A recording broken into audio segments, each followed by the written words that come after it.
হঠাৎ করে ২ দিন যাবৎ এসিটা শব্দ করতিছে যেহেতু এসির ভিতরে বেশ ময়লা জমেছিল। আর এদিকে বোন মুক্তা তার ছোট বোনকে নিয়ে এসেছে যেহেতু ওর সামনেই বিবাহ কাবিন হবে। সো সবকিছু মিলেই আজকের আমার ব্লগটি। হ্যালো এভরিওয়ান, আসসালামু আলাইকুম। কেমন আছেন আপনারা সবাই? হঠাৎ করে ২ দিন যাবৎ এসিটা শব্দ করছিল। এই কারণে আমি সাথে সাথেই কোম্পানিকে ফোন দিলাম। অফিসে ফোন দিয়ে আমি যে সমস্যাগুলো তাদের খুলে বললাম। বলা মাত্রই তারা আমার থেকে সব ডিটেইলস শুনে আমার অ্যাড্রেসটা রেখে দিল। এরপর ২ দিন পর লোক পাঠিয়ে দিল। তারাও এসে সুন্দর করে আমার এসিটা ওয়াশ করে দিল। যেহেতু আমার এসির ভিতরে একটু ময়লা জমেছিল এই কারণে একটু শব্দ হয়েছিল বাতাস। কারণ এসি জিনিসটা ধুলাবালি অনেক বেশি টানে। এটা প্রতি মাসেই ধুলাটার জন্য একটু সার্ভিস করাতে হয়। এদিকে তারা কত বড়টা স্টাম্পও নিয়ে এসেছে আমার থেকে কত সই কত কিছু নিয়ে তারপর গেল। ভাইয়ারা খুব সুন্দর করে সার্ভিস করে দিয়েছে। আর যেহেতু বেশি দিন হয়নি আমি এসি কিনেছি। ১ বছর হতে এখনো প্রায় ৪ মাসের মতো বাকি। আর ১ বছরের ভিতরে কিন্তু আমি আরো একটি বড় সার্ভিস নিবো তাদের থেকে। যেহেতু আমি জানি আজকে আমার বাসায় কাজ হবে এই কারণে আমি সকাল সকাল উঠে রান্না-বাড়া শেষ করে নিয়েছিলাম।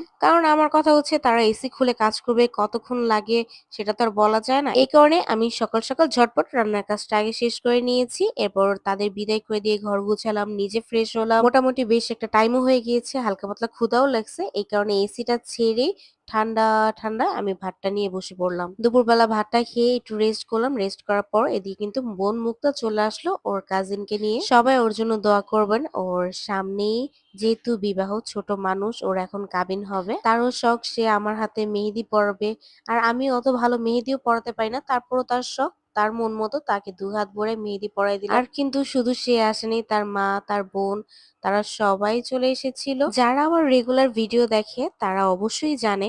কারণ আমার বাসায় যখন কেউ আসে আমার অনেক বেশি ভালো লাগে। কেউ যখন নিজের ইচ্ছায় খুশি মনে আমাকে ভালোবেসে আমার কাছে আসে সেটা আমার অনেক অনেক বেশি ভালো লাগে। আর শুধু বোন মুক্তা বা বাচ্চারা তারাই কিন্তু আসেনি। এখানে কিন্তু আন্টিও এসেছিল। আর আন্টি এই ১ম আমার বাসায় এসেছে। আমি তো দেখে অনেক বেশি খুশি হইছি। আমার অনেক বেশি ভালো লাগছে আন্টি আসছিল বলে। এদিকে শুধু বউ কিন্তু মেহেদি না, বউর মারা, আন্টিরা সবাই মিলেই কিন্তু হাতে মেহেদি পড়তেছিল। এই যে অবশেষে বউর হাতে মেহেদি শেষ করলাম। এরপর সে ফটোশুট করতেছিল। যেহেতু নতুন বউ বলে কথা সে তো বেশ শরম পাচ্ছিল। আমিও সুন্দর করে আবার ছবি তুলে দিলাম যেহেতু ভাইয়ের কাছে পাঠাবে। সবাই কিন্তু বেশি বেশি করে ওর জন্য দোয়া করবেন যেহেতু নতুন একটি জীবনে পা রাখতে চলছে। এদিকে আমাদের নতুন বউ কিন্তু তার বরকে দেখাচ্ছিল যে এই যে তার নামও লেখছে তারপর মেহেদিটা।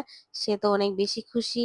এই তো ওদের মেহেদি পড়ার পরে আমি যেহেতু মেহেদিতে আটকিয়েছিলাম আমি তেমন কিছু করতে পারিনি ওদের জন্য। আর প্রত্যেকটা মানুষই আমার বাসায় নতুন আসছে তারা তেমন একটা আপ্যায়নও করতে পারিনি মন মতো কিন্তু তারাও খুশি। আমি তো বেশ খুশি হয়েছিলাম মানুষগুলো আমার বাসায় এসেছে। এরপর তাদের বিদায় দিয়ে নিজের ঘর-টর গুছিয়ে নিলাম। ঘর গুছানোর পরপরই আমার হাসব্যান্ড চলে আসলো। জামাই আসার সময় আমার জন্য চটপটি নিয়ে এসেছে। আর আমার ইদানিং জানি কি হইছে আমার খুব বেশি ভালো লাগে চটপটিটা খেতে। এরপর আগে চটপটিটা খেলাম। খাওয়ার পর তাকে খাবার দিলাম রাতের জন্য। সে খাবার খেলো। খাওয়ার পরে দেখি এক গাদা আমার জন্য লিচু আনছে। যেহেতু এখন লিচুর সিজন আর আমি তো লিচুর পোকা বললেই চলে। আর লিচু ছাড়া তো আমার একদিনও চলে না। এই কারণে জামাইও লিচি আনছে আর এদিকে আম আনছিল। রাতের বেলা দুইজনে বসে আম খাচ্ছিলাম আর গল্প করছিলাম। এই হচ্ছে আমার ছোট্ট একটি ব্লগ। যদি ভালো লেগে থাকে অবশ্যই বেশি বেশি করে লাইক, কমেন্ট, শেয়ার করে দিবেন। আর নেক্সট ভিডিও দেখার জন্য আমন্ত্রণ রইলো।